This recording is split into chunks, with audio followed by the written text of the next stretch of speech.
Alrighty, the first book in the series is this purple one. If I can get it out with one hand.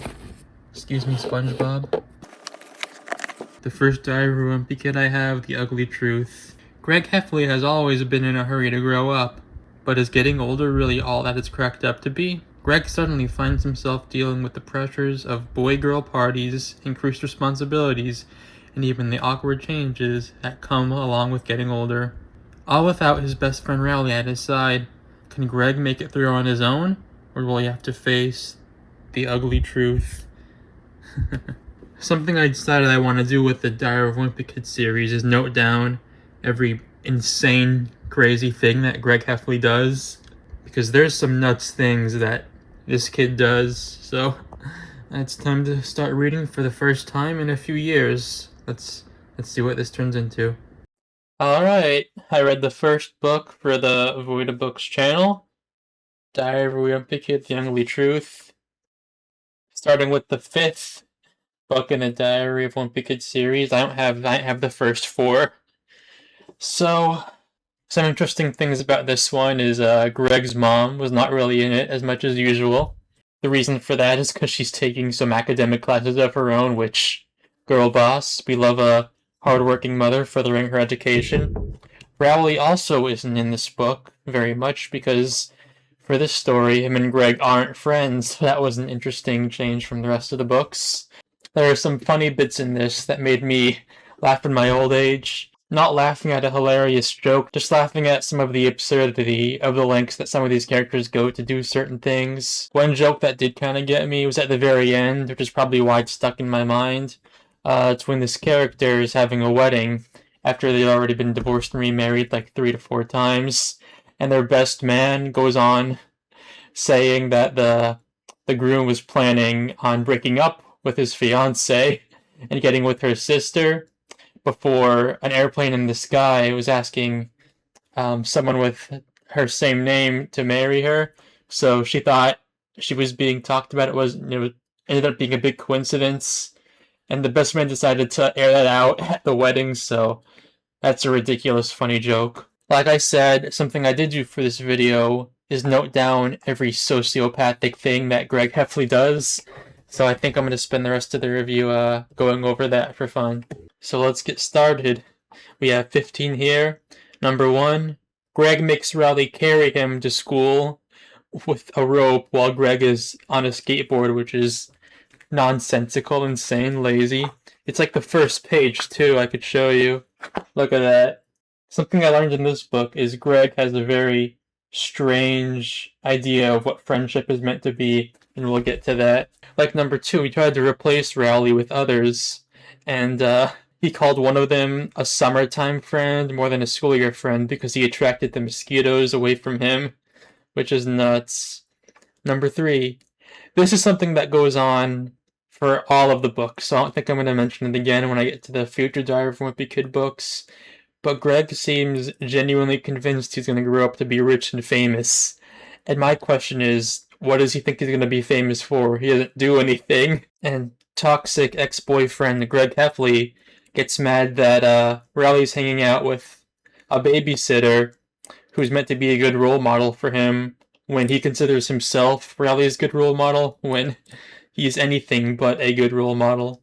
Keep in mind, these first 5 or 7 are from the first few pages. His school hands down textbooks from the previous years, so they all had scribbles and whatnot in it from the previous classes, and Greg happens to get a textbook that was previously owned by the most popular boy in the grade above him, and he thinks that's going to translate to him becoming popular somehow. That one might be less Greg being insane and more just him being a foolish middle schooler who thinks that popularity is passed down like that.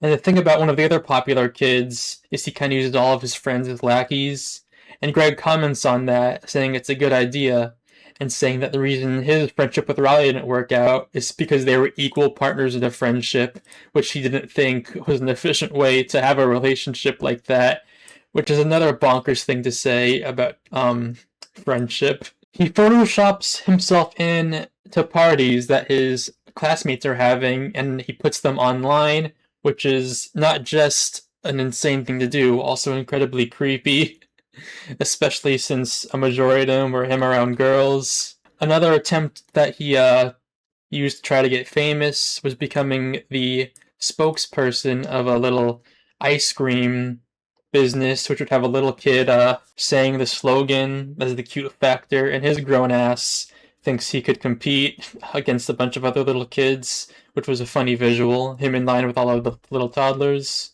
To get from his house to Rowley's house, he goes under through the sewers to avoid Fregley, which is insane.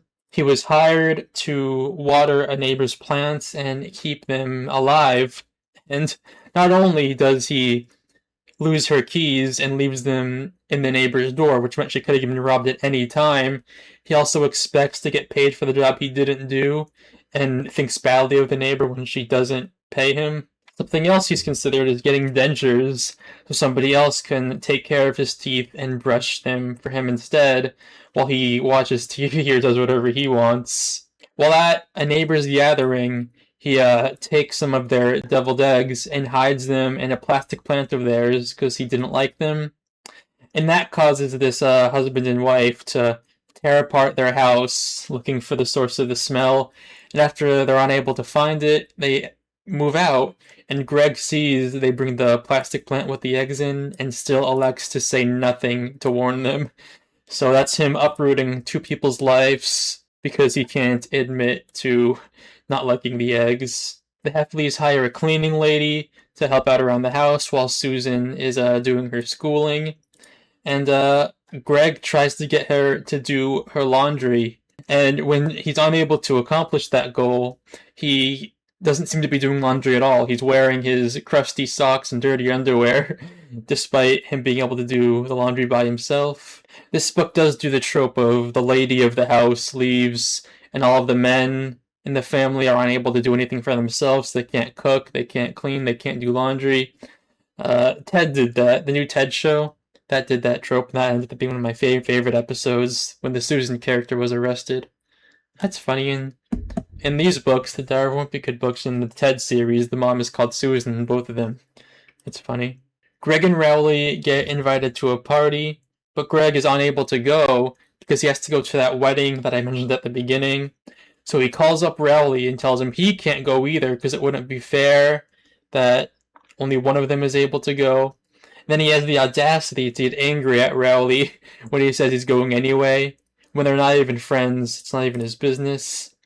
And when they finally make up, he notices that Rowley grows about an inch and decides to keep him around so he could use his big size to intimidate other people. So that's only one book going through all of the insane things that Greg Heffley has done. You know, what can I possibly say? It's a cute little kids book people much younger than me should be reading, although I have a few other of these to get through.